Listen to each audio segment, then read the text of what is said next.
श्री कृष्ण गोविंद हरे मुरारी, हे नाथ नारायण वासुदेवा। श्री कृष्ण गोविंद हरे मुरारी, हे नाथ नारायण वासुदेवा। बोले श्री कृष्णचंद्र भगवान की जय। 10वां अध्याय। श्री मैत्रेय जी कहते हैं, विदुर जी, ध्रुव ने प्रजापति शिशुकुमार की पुत्री ब्रह्मी के साथ विवाह किया। उससे उनके कल्प और वत्सर नाम के 2 पुत्र हुए। महाबली ध्रुव की दूसरी स्त्री वायुपुत्री पिला थी। उससे उनके उत्कल नाम के एक पुत्र और एक कन्या रत्न का जन्म हुआ। उत्तम का अभी विवाह नहीं हुआ था कि एक दिन शिकार खेलते समय उसे हिमालय पर्वत पर एक बलवान यक्ष ने मार डाला। उसके साथ उसकी माता भी परलोक सिधार गई।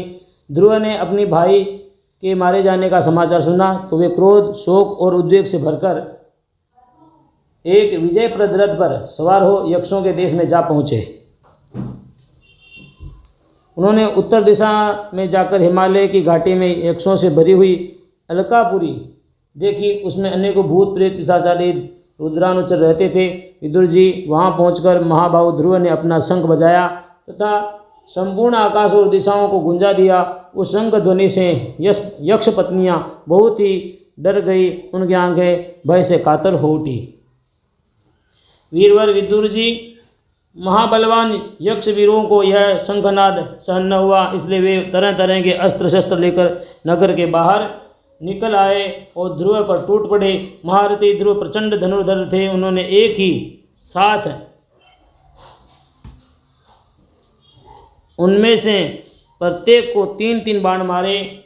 उन सभी ने जब अपने अपने मस्तकों को 3-3 बाण लगे देखे तब उन्हें यह विश्वास हो गया कि हमारी हार अवश्य होगी। वे ध्रुव जी के उस अद्भुत पराक्रम की प्रशंसा करने लगे कि जैसे सर्प किसी के पैरों का आघात नहीं सहते, उसी प्रकार ध्रुव के इस पराक्रम को न सहकर उन्होंने भी अपने बाणों के जवाब में एक ही साथ उनसे दूने 6-6 बाण छोड़े। यक्षों की संख्या 13 अयुत 13,000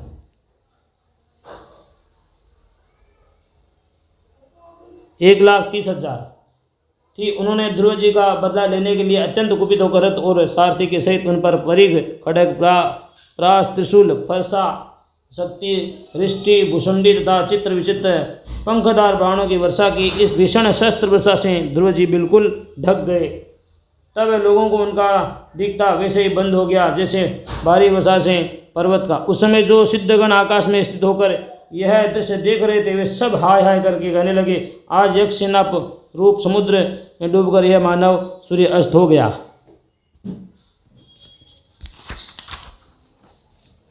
यक्ष लोग अपनी विजय की घोषणा करते हुए युद्ध क्षेत्र में सिंह की तरह गरजने लगे। इसी बीच में ध्रुव जी का रथ एकाएक वैसे ही प्रकट हो गया जैसे कोहरे में से सूर्य भगवान निकल आते हैं। ध्रुव जी ने अपने दिव्य धनुष के टंकार करके शत्रुओं के दिल दहला दिए और फिर प्रचंड बाणों की वर्षा करके उनके अस्त्र शस्त्रों को इस प्रकार छिन्न भिन्न कर दिया जैसे आंधी बादलों को तितर बितर कर देती है। उनके धनुष से छूटे हुए तीखे तीर यक्ष राक्षसों के कवचों को भेद कर इस प्रकार उनके शरीरों में घुस गए जैसे इंद्र के छोड़े हुए वज्र पर्वतों से प्रवेश कर रहे थे।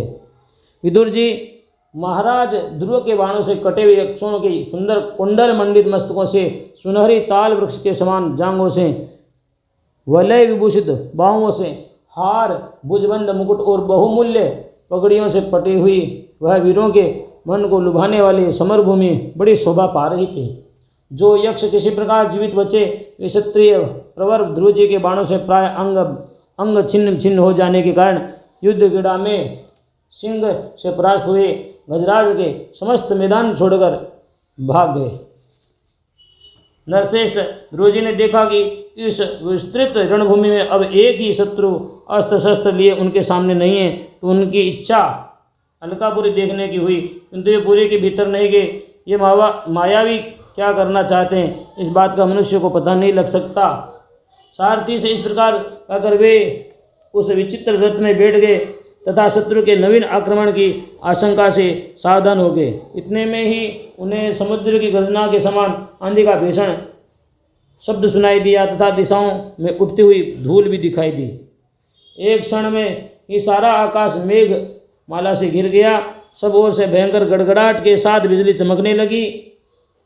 निष्पाप विदुर जी, उन बादलों से खून, कफ, पीप, विष्ठा, मूत्र एवं चर्बी की वर्षा होने लगी और ध्रुव जी के आगे आकाश में बुझ से धड़ गिरने लगे। फिर आकाश में एक पर्वत दिखाई दिया और सभी दिशाओं में पत्थरों की वर्षा के साथ गदा, परिघ, तलवार और मूसल गिरने लगे।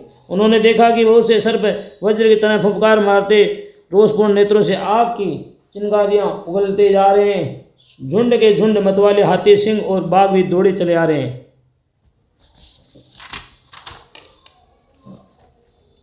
प्रलय काल के समान भयंकर समुद्र अपनी उत्ताल तरंगों में पृथ्वी को सब ओर से डुबाता हुआ बड़ी भीषण गर्जना के साथ उनकी ओर बढ़ रहा है। क्रूर स्वभाव असुरों ने अपनी आसुरी माया से ऐसे ही बहुत से कौतुक दिखलाए जिससे कायरों के मन कांप सकते थे। ध्रुव जी पर असुरों ने अपनी दुस्तर माया फैलाई है। यह सुनकर वहाँ कुछ मुनियों ने आकर उनके लिए मंगल कामना की। मुनियों ने कहा, उत्तान पादनंदन ध्रुव, शरणागत भय भंजन, सारंग पाणी भगवान नारायण तुम्हारे शत्रुओं का संहार करें। भगवान का तो नाम ही ऐसा है जिसके सुनने और कीर्तन करने मात्र से मनुष्य दुस्तर मृत्यु के मुख से अनायास ही बच जाता है। इति श्रीमद्भागवते महापुराणे पारमहंस्यां संहितायां चतुर्थ स्कंदे 10वां।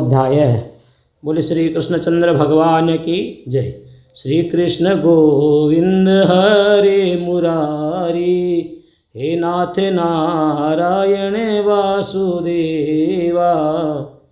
श्री कृष्ण गोविंद हरे मुरारी, हे नाथ नारायण वासुदेवा।